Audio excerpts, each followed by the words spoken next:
امروز 10 اکتبر روز جهانی علیه اعدام هستش. در کنارمون آقای هرمز رها مسئول کمیته علیه اعدام حضور داره که یکی از برگزار کنندگان این برنامه و این گردهمایی هستش. فکر میکنید که مبارزاتی که ما امروز داریم اینجا انجام میدیم آیا تأثیری در کم شدن اعدام ها و یا تأثیری در کم شدن زندانیان و تغییر سیاست های جمهوری اسلامی داره؟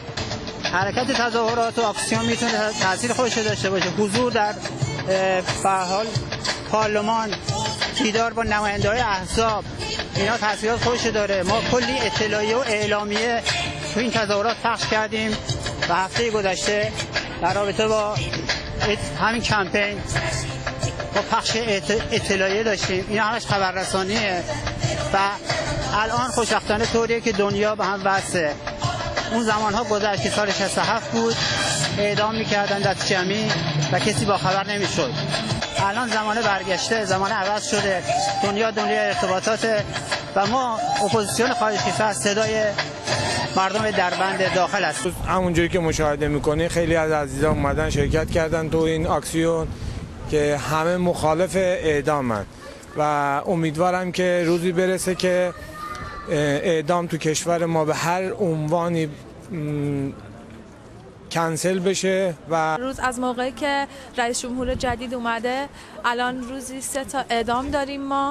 ما همگی اینجا جمع شدیم که بگیم مخالف اعدام هستیم و میخوایم که هرچه زودتر این جمهوری اسلامی جمع بشه، این حکومت جمع بشه و همه آزاد زندگی کنن، آزاد باشن. اومدیم اینجا که هم به جمهوری اسلامی نه بگیم و هم به اعداماش نه بگیم و کلا ما نه حکومت جمهوری اسلامی رو میخوایم نه اعداماشو. کلا ما اومدیم یعنی این قضیه رو محکوم کنیم. روز 10 اکتبر ما اومدیم اینجا به اعدام نبگیم و بر علیه اعدام ها اینجا یک اکسیون تظاهراتی رو جلوی پارلمان سوئد برگزار کردیم و این عمل رو محکوم میکنیم به هر نوع و در هر کشوری، حتی در کشورهای اروپایی، آمریکایی و خصوصا صحبتمون رو به کشور ایران هست، جمهوری فاسد و حکومت کثیف جمهوری اسلامی. از وقتی که به من دادید ما امروز در هم جمع شدیم که به اعدام نبگیم. نه اعدام در واقع هم قتل عمد دولتیه، اسم کشتن به صورت دولتیشه.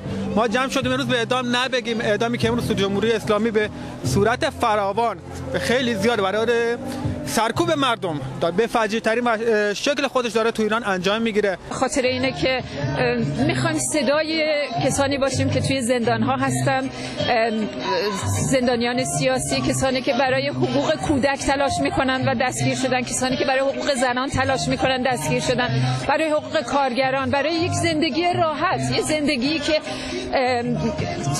چی میگن پایه‌ای ترین حقوقشون، میرن اعتراض میکنن و دستگیر میشن، گاهی اعدام میشن. تعداد هزار نفری که اعدام شدن ما امروز گرامی داشتیم یاد اونا رو و همینطور خانواده هاشون.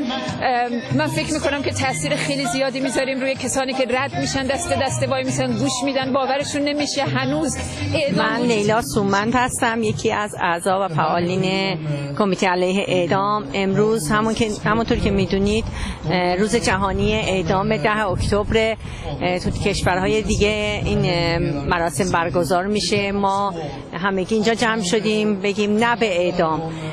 اعدام یک قتل دولتیه، ما اینو هم میدونیم.